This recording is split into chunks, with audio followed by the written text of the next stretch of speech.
Hello दोस्तों, नमस्कार। मैं हूं अनिल कुमार। एक बार फिर से स्वागत करता हूं आप सभी का आपके अपने YouTube चैनल सुपर टारगेट में। दोस्तों, लसा मसा से संबंधित मैंने आपको लसा मसा किस प्रकार निकाला जाए इससे संबंधित मैंने कई वीडियो आपको प्रोवाइड किए, जिसमें मैंने आपको बताया दशमलव वाली संख्याओं का तथा बिना दशमलव वाली संख्याओं का, घातांकों का तथा भिन्नों का लसा मसा आप चुटकियों में कैसे निकालेंगे, इसका वीडियो मैंने आपको दे दिया है। तो अगर आपने उस वीडियो को नहीं देखा है तो सबसे पहले हमारे प्लेलिस्ट में जाइए, उन सभी वीडियो को आप देखकर कुछ सीखिए ताकि परीक्षा में आप बेहतर कर सके।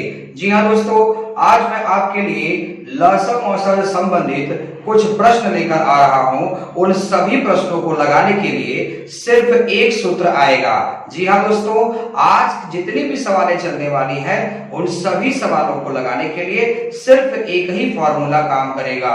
इसके लिए आज के टॉपिक का नाम भी हमने रखा है सूत्र पर आधारित प्रश्न, क्वेश्चन बेस्ड ऑन फॉर्मूला। यानी एक सूत्र होगा, सवाल अनेक होगी, उन सभी सवालों को एक ही फॉर्मूला लगा देगा। आज के प्रश्न में आपसे लसा भी पूछ सकता है, आपसे मसा भी पूछ सकता है, यहाँ तक कि आपसे संख्या भी पूछ सकता है, और यही नहीं, और आपसे संख्याओं का अनुपात भी पूछ सकता है या फिर अनुपात दे भी सकता है, और कुछ गुना गुन्नी वाली भी बात भी कर सकता है। लेकिन इन सभी सवालों को आप सिर्फ एक तरीके से लगा सकते हैं। वो कौन सा सूत्र है दोस्तों? आइए स्क्रीन पर देख लीजिए। फॉर्मूला लिखा गया है पहला संख्या गुणे दूसरा संख्या बराबर मस गुणे लस। यानी चार बात यहाँ पर लिखा गया है, पहला संख्या गुणे दूसरा संख्या बराबर मस गुणे लस। इन चार में से कोई एक बात अगर आपसे पूछेगा तो बाकी तीन बात वो आपको दिया रहेगा। दोस्तों, अगर वो तीन बात आपको प्रेम से सवाल में दिया रहेगा तब तो सवाल बहुत आसान हो जाएगी। लेकिन दोस्तों, जब सवाल कठिन करेगा तो इन चार में से किसी एक का मान तो पूछेगा, बकिया तीन का मान सीधे देगा भी नहीं। उसे निकालने के लिए आपको थोड़ा सा टेक्निक का इस्तेमाल करना पड़ेगा, अपने तर्क का इस्तेमाल करना पड़ेगा। तो वीडियो को अंत तक देखिएगा, काफी रोचक होने वाला है आज का वीडियो। वीडियो को छोड़कर कहीं जाइएगा नहीं, और अगर आप हमारे वीडियो को, हमारे चैनल को पहली बार देख रहे हैं तो फटाफट हमारे चैनल को सब्सक्राइब करके बेल आइकॉन दबा दीजिए, ताकि ऐसे ही हमारे आने वाले अनेकों रोचक वीडियो का नोटिफिकेशन आपको मिलता रहे। आइए कुछ नया सीखते हैं। दो सवालें स्क्रीन पर आ चुकी हैं। पहला प्रश्न है, दो संख्याओं का मस 96 दिया है, लस 1296 दिया है।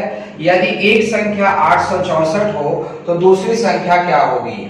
उसी तरह से एक और प्रश्न लिखा गया है कि दो संख्याओं गुणनफल 1500 है, उनका मस इतना है तो लस कितना होगा? घबराने की बात नहीं, मैंने आपसे कहा था कि दो संख्याओं की चर्चा होनी चाहिए। अगर दो संख्या की चर्चा है, उनका लसा मसा की चर्चा है, और आपसे इन चारों में से कोई एक चीज पूछ दिया गया है तो एक ही सूत्र काम करेगा, पहला संख्या गुणे दूसरा संख्या बराबर मस गुणे लस। तो दोस्तों, पहला संख्या और दूसरा संख्या, पहला संख्या आपको पता है 864, तो आप पहला संख्या के स्थान पर 864 लिख लिया, ठीक है। फिर दूसरा संख्या आपको नहीं पता, वहां एक्स वाई मान लीजिए। फिर मौसा गुणे लसा दिया है, यानी 96 गुणे 1296 दिया है। बस इसी को आप काट दीजिए, आपका उत्तर आ जाएगा। 12 का पहाड़ा अगर आप पढ़ सकते तो पढ़ लीजिए। 12 का पहाड़ा पढ़ेंगे अगर आप, तब 12वां कितना होता है 96, 12 सते 84 और 12 दूना 14, 12 दूना 24 हो गया। फिर 8 से काटिए, 8 9 72, 9 से इसे काटिए, 9 1 कम 9 हो गया।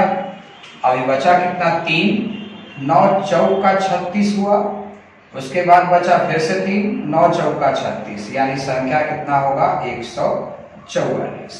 तो 144 ऑप्शन डी डॉग में लिखा है। बहुत ही आसान है, बस आपको कैलकुलेशन करने आना चाहिए। उसी तरह से ये भी लिखा है, दो संख्याओं का गुणनफल 1500 है। आप लिख रहे हैं ना पहला संख्या गुणे दूसरा संख्या, तो पहला संख्या गुणे दूसरा संख्या जब करते हैं तो गुणनफल ही आता है, तो गुणा करके लिख दिया है। यानी पहला संख्या गुणे दूसरा संख्या के स्थान पर क्या लिखना है 1500 बराबर मौसा गुणे लसा, तो मौसा आपको दे दिया है 10, लसा आपको नहीं पता, 0 0 कट जाएगा तो लसा का मान 150 ही तो आएगा। यानी 150 इसका आंसर होगा। दो सवालें पुनः आ चुकी है स्क्रीन पर। प्रश्न है दो संख्याओं का अनुपात 3 संबंधी 4 है तथा मौसा 5 है, लसा ज्ञात कीजिए। उसी तरह का एक और प्रश्न प्रैक्टिस के लिए लिखा है दो संख्याओं का अनुपात 2 संबंधी 3 है, मौसा 4 है, लसा ज्ञात कीजिए।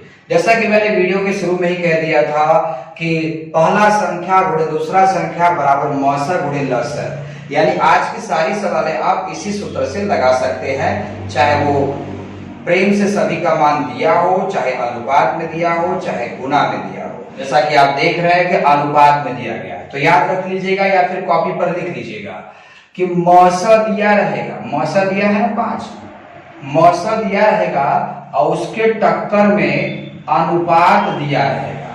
संख्या का मान नहीं दिया है दोस्तों, लसा पूछा है। अब आप ही जरा सोचिए कि अगर 1 2 3 4 में लसा का मान अगर पूछ रहा है तो बाकी तीनों का मान रखेंगे तभी उत्तर आएगा। तो बाकी तीनों का मान बहुत बढ़िया से कहाँ मिला है आपको, खाली मौसा का मान मिला है 5, बाकी संख्या का तो मान पता नहीं है। संख्या का तो अनुपात दिया है 3 संबंधी 4, तो यहाँ 3 और 4 रख मत दीजिएगा, वो अनुपात है, वैल्यू नहीं है।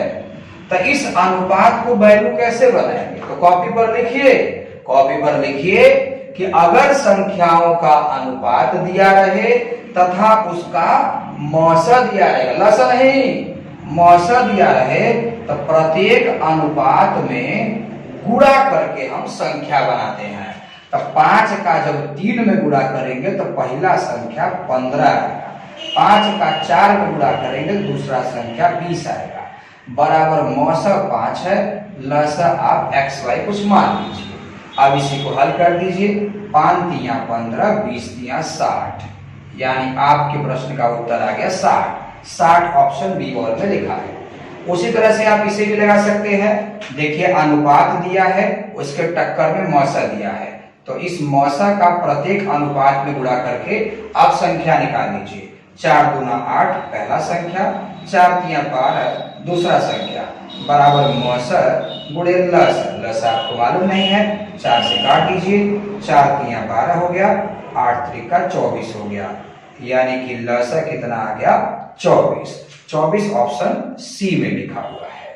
आइए दोस्तों स्क्रीन पर दो सवाल फिर से आ चुका है। प्रश्न है दो संख्याओं का अनुपात 2 संबंधी 3 है तथा लसा 72 है, मौसा ज्ञात कीजिए। उसी के तरह का एक और प्रश्न आ गया है, दो संख्याओं का अनुपात 3 संबंधी 5 है, लसा 75 है, मौसा ज्ञात कीजिए। जैसा कि मैंने अभी बताया आपको कि जब संख्याओं का अनुपात दिया रहेगा और उसके सामने उसके टक्कर में मौसा दिया रहेगा तो प्रत्येक अनुपात में गुणा करके संख्या निकालिएगा। लेकिन यहाँ अनुपात के टक्कर में मौसा तो नहीं दिया है, लसा दिया है। तो अगर मौसा रहता है तो गुणा करते हो, तो लसा रहेगा तो भाग दीजिएगा। तो भाग दीजिए भैया, 2 से अगर 72 भाग देंगे तो पहला संख्या निकल जाएगा, यानी 36। 3 से 72 भाग देंगे तो 24 तिया 72 होता है, तो दूसरा संख्या 24 आ गया। अब बराबर लसा दिया है 72, तो मौसा गुणे 72, तो मौसा ए है 72 आपका लसा है। अब धीरे धीरे काटिए, 36 काटेगा 72 को 2 बार में, 2 काटेगा 24 को 12 बार में, यानी कि मौसा कितना आ गया 12। ऑप्शन डी लॉग आंसर होगा। उसी तरह से ये भी देखिए, लसा दिया है तो ये 3 काटेगा 75 को तब 25 आ जाएगा पहला संख्या, 5 काटेगा 75 को तो 15 बचे 75 होता है, दूसरा संख्या 15 आ गया। लसा दिया है 75, मौसा पूछ रहा है तो मौसा ए मान लिया, ये 75 रख लिया। अब इसे काट दीजिए, 25 काटेगा इसको 3 बार में, 3 काटेगा इसको 5 बार में, यानी कि मौसा आ गया 5। Option D log. कभी कभी दोस्तों प्रश्न में क्या होता है कि दो संख्या का अनुपात न देकर या दो संख्या की बात न करके 3 संख्या की बात कर लेता है, तब ये सूत्र दम तोड़ देता है। लेकिन दोस्तों तरीका दम नहीं तोड़ता, क्योंकि इस सूत्र में आप देख रहे हैं कि पहला संख्या और दूसरा संख्या ही है। कल को अगर आपके दिमाग में चल रहा होगा कि कल को अगर प्रश्न में 3 संख्या की बात हो जाए तब कैसे रखेंगे, क्या इसी में गुणे 3 कर देंगे? नहीं दोस्तों, नहीं नहीं नहीं। आप पहले 2 चीज तो याद रखिए कि अगर अनुपात के टक्कर में मौसा दिया रहेगा तो गुणा करके संख्या निकालिएगा, और अनुपात के टक्कर में लसा दिया रहेगा तो भाग देकर संख्या निकालिएगा। ये दोनों टेक्निक आप कॉपी पर लिख लीजिए और इसी टेक्निक से आप ये सवाल भी लगा देंगे। आइए दिखाता हूं आपको। तीन संख्याओं में अनुपात 1 संबंधी 2 संबंधी 3 है, मौसा ज्ञात कीजिए। अरे अभी तो बताया था कि मौसा के टक्कर में अगर अनुपात दिया हो तो सब में गुणा करके क्या निकालोगे? संख्या निकालोगे। और वह संख्या पूछा भी है तो 12 से 1 में गुणा करो 12, 12 का 2 में गुणा करो 24, 12 का 3 में करो 36, आ गया 3 का तीनों संख्या। ठीक है। उसी तरह से दूसरा सवाल भी दिया गया है, तीन संख्याओं का अनुपात 3 संबंधी 4 संबंधी 5 है, लसा 224 है, मौसा ज्ञात कीजिए। बाबू मौसा निकालने के लिए संख्या चाहिए और संख्या दिया नहीं है, तो मैंने कहा था कि अगर लसा के टक्कर में अनुपात दिया रहे तो भाग देकर आप संख्या निकालिएगा। तो चलिए 3 से भाग दीजिए, 800 पहला नंबर आ गया। 4 से भाग दिए, 4 6 24, 600 दूसरा आ गया। 5 से भाग दीजिए, 5 चौका 20, 5 40। ये तीन के तीनों संख्या आ गई। अगर हमसे संख्या पूछता तो यही आंसर होता, लेकिन हमसे मौसा पूछा है। तो मौसा निकालने के दो तरीके हैं, एक तो आप सोच के निकालिए, चाहे आप भाग विधि से निकालिए। अगर आप सोच के नहीं निकाल पा रहे हैं तो आइए भाग विधि से निकाल के दिखा देता हूं मैं आपको। तो सबसे बड़ा नंबर 800 है, तो 800 में आप 800 से छोटा नंबर कौन है? 600, 600 से भाग दीजिए। और ध्यान रखिएगा 10 भाग नहीं ले जाना है, मैंने बताया था आपको। तो एक बार में जाएगा, बचा कितना? 200। अब 200 कटेगा नहीं, 200 को बाहर कर दीजिए, 600 अंदर करिए। 200 600 को काट देगा 3 बार, ये शेष पर 0 आ गया। अगर ये हमारे पास एक और नंबर नहीं होता तो 200 ही हमारा आंसर होता, लेकिन एक और नंबर हमारे पास 480 है, तो 480 में अब हम इस अंतिम भाजक जो 200 था इससे भाग देंगे। तो 200 काटेगा 2 बार में, 400 हो गया। बचा कितना? 80, भाग जाएगा नहीं, 200 अंदर कर लीजिए। 8 दूना 16, 160 हो गया अंदर। बचा कितना? 40, भाग जाएगा नहीं, 40 बाहर करिए, 80 अंदर करिए। 40 दूना 80 हो गया। यानी कि दोस्तों इस प्रकार भाग देने के क्रम में जो अंतिमवा भाजक होता है, जिसकी मदद से शेष पर 0 आया रहता है, वही होता है मौसा। यानी मौसा कितना आया? 40 आया मौसा, जो कि ऑप्शन ए में लिखा हुआ है। आप एक बार वीडियो फिर से बैक करके अच्छे से देखिए और अच्छे समझ में आएगा आपको। आइए आज का 9वां प्रश्न भी देख लिया जाए। दो संख्याओं का लसा मौसा का 12 गुना है तथा लसा एवं मौसा का योगफल 403 है। यदि एक संख्या 93 हो तो दूसरी संख्या क्या होगी? दोस्तों इस सवाल में गुना गुणनी की बात हुई है और ये सवाल भी इसी सूत्र पर लगेगा, जैसा कि मैंने वीडियो के शुरू में ही आपको कह दिया था। तो अगर मैं इस सूत्र पे रखने का प्रयास करूं तो संख्या 93 है। ठीक है, तो एक संख्या मतलब पहला संख्या 93 हो गया। दूसरा संख्या ज्ञात कीजिए। दूसरा संख्या हमें नहीं पता, ए मान लिया, बराबर मौसा गुणे लसा। दोस्त ना ही मौसा पता है ना ही लसा पता है, तो फिर कैसे लगेगा सवाल? आइए पूरा बढ़ा लिया। दो संख्याओं का लसा मौसा का 12 गुना है, मौसा का 12 गुना है, यानी कि फिर कह रहा है कि लसा और मौसा का योगफल 403 है। मैं रफ करके दिखाता हूं आपको। कह रहा है कि लसा और मौसा का योगफल जो है 403 है, और बोला है कि लसा जो है मौसा का 12 गुना है। तो मौसा अगर आप x मानते हो तो लसा आप 12x मानोगे। बोला है ना कि लसा मौसा का 12 गुना, जैसे मैं आपका तिगुना, तो आप अगर x होंगे तो मैं 3x में रहूंगा। उसी तरीके से लसा मौसा का 12 गुना है, तो मौसा अगर x मानेंगे तो लसा 12x हो जाएगा। दोनों को जोड़ देंगे तो 13x बराबर 403। 13 से काटिए, 13 तिया 39, 13 एकम 13, यानी x का मान कितना आ गया? 31। अब देखिए मौसा आपने कितना माना है? x माना, तो x का मान 31 आ गया, यानी मौसा के स्थान पर आप 31 लिख दीजिए। गुणे लसा, लसा आपने 12x माना हुआ है, तो 1x में 31 आ गया, तो 12x में कितना आएगा? 12 गुणे 31 आएगा। अब इसी को सॉल्व कर लीजिए। आप देख पा रहे होंगे 31 93 को 3 बार में काटेगा, 3 12 को 4 बार में काटेगा। 4 से अगर गुणा कर देंगे तो 4 एकम 4, 4 तिया 12, यानी कि जो दूसरा संख्या है वो 124 है। एक बार वीडियो को बैक करके आप दोबारा से देख लीजिए, आपको और अच्छे से समझ में आएगा।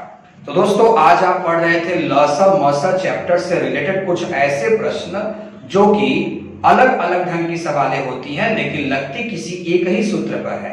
सूत्र था पहला संख्या गुणे दूसरा संख्या बराबर लसा गुणे मसा। तो दोस्तों, अगर आपको आज हमारा वीडियो पसंद आया है तो इसे लाइक कर दीजिए, ज्यादा पसंद आया है तो इसे अपने दोस्तों तक भी शेयर कर दीजिए। जहां तक मैं देखता हूं दोस्तों कि आप वीडियो देख लेते हैं और मेरे वीडियो को आप अपने दूर दूर के दोस्तों पर शेयर नहीं करते। दोस्तों, आप अपने व्हाट्सएप के कांटेक्ट में भी देखेंगे तो कितने भी आप खराब बच्चे होंगे, आपके कांटेक्ट में 20-25 लोग तो जरूर होंगे। आप उसमें से सिर्फ 5 लोग को ही शेयर कर दिया करें, लेकिन हमारे वीडियो को अपने दोस्तों तक जरूर शेयर किया करें। और अगर आप पहली बार हमारे वीडियो को देख रहे हैं और अगर आपको हमारे वीडियो से सीखने को कुछ नया मिला है तो फटाफट हमारे चैनल को सब्सक्राइब करके बेल आइकॉन दबा दीजिए ताकि हमारे आने वाले लेटेस्ट वीडियो का नोटिफिकेशन आपको मिलता रहे। मुलाकात फिर होगी एक नए वीडियो के साथ, तब तक के लिए नमस्कार।